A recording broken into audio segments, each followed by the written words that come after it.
As an intermediate Spanish student, when you started learning the simple past, the preterite, you probably thought to yourself, more conjugations, more irregular verbs. But don't worry, learning irregular verbs in the simple past, in the preterite, is actually much easier than in the present tense. Because for one thing, there are fewer irregular verbs.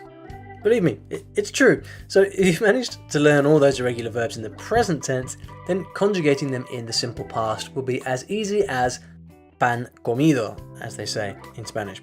So in this video, I'm going to show you 7 irregular verbs that you have to know in the simple past. With these 7 verbs, you can basically adapt their conjugation patterns to master all of the irregular Spanish verbs that you will find in the simple past. Alright, before we get started, please take a second to subscribe to this channel, because that way you'll get these helpful videos delivered directly to your YouTube feed. And if you really like them, you can click the little bell icon, which will mean that you get notified whenever we come out with new videos. Alright, are you ready? ¿Estás listo? Bueno, empezamos entonces. Verb number 1, tener. This is a critical verb in all tenses, so let's see how it's conjugated in the preterite. Yo tuve, tú tuviste, él tuvo, nosotros tuvimos, vosotros tuvisteis, ellos tuvieron. So the root of the verb changes in the preterite. It has a UV combination in it. Other verbs that have a similar change in the preterite include verbs like andar and estar. So andar changes to anduviste, and estar would be estuviste, and so on. As we'll see, the majority of irregular verbs in Spanish all have the same endings. So like what you see highlighted here, iste, o, imos, istes, ieron, these endings rarely change for irregular verbs, and it doesn't matter. It's the best bit, it doesn't matter if it's an AR, ER or IR verb. Also, any verb that has tener as a part of it, a longer word with tener in there, will also have this change. So take mantener, for example, to maintain. Mantener becomes mantuvimos, we maintained, for example. Number 2, venir. Venir uses those same endings I just mentioned, but the root of the verb changes. Different, okay? Yo vine, tú viniste, ella vino, nosotros vinimos, vosotros vinisteis, ustedes vinieron. Fácil, ¿no? Querer, the verb to want, in the simple past, also has a similar E to I change, but it also has an added S in there. So yo quiero becomes yo quise. Once again, any compound verb, a verb that includes one of those words in it, like prevenir, functions the same way.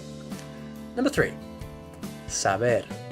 Now, there's a bunch of irregular verbs that work just like saber in the preterite. So let's have a look at how it's conjugated. Yo supe, tú supiste, usted supo, nosotros supimos, vosotros supisteis, ellas supieron. Bien, so here we have a change that is UP. Once again though, the endings, iste, o, imos, isteis, ieron are exactly the same as what we've seen so far. You see? Another verb that has a similar stem change is caber, to fit, which becomes cupe.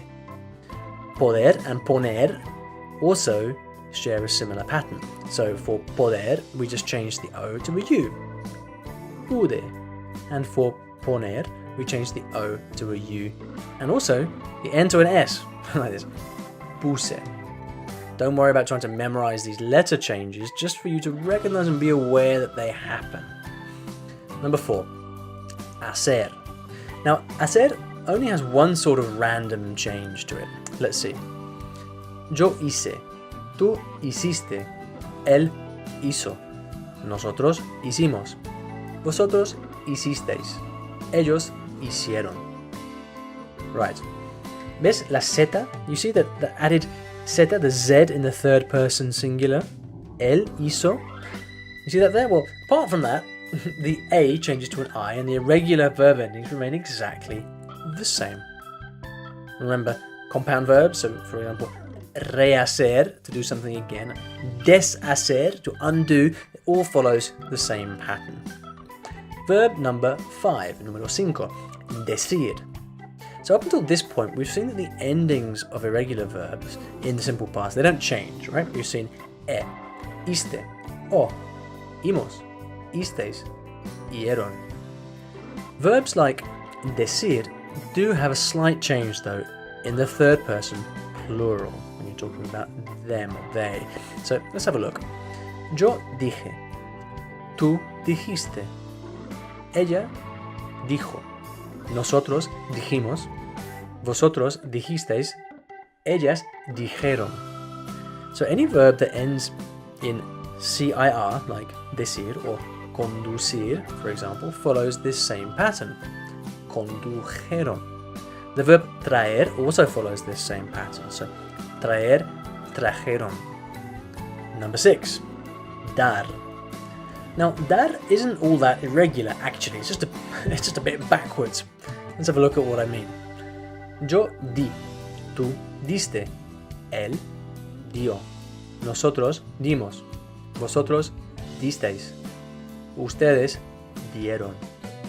You know how regular IR and ER verbs in the simple past have the same endings? Well, dar follows the same pattern, but without the accents. There's no accent at the end. Dar, él dio. Another verb that's like dar is ver. Ver is just like a regular verb, but it doesn't have any accents. Vio. Number 7, ser. As you would expect, because ser is just like that, it's that kind of verb. Ser is very irregular in the simple past. The entire root changes actually. Thank you, ser, and the endings are different too. So this is one you just got to memorize, alright? Yo fui, tú fuiste, usted fue, nosotros fuimos, vosotros fuisteis, ellos fueron. Now, interestingly, the verb ir has the exact same conjugations. To be and to go is the same, so there's no difference at all. So for example, yo fui could mean both I was or I went. How do you know which is which? Easy. As always, it's the context that tells you.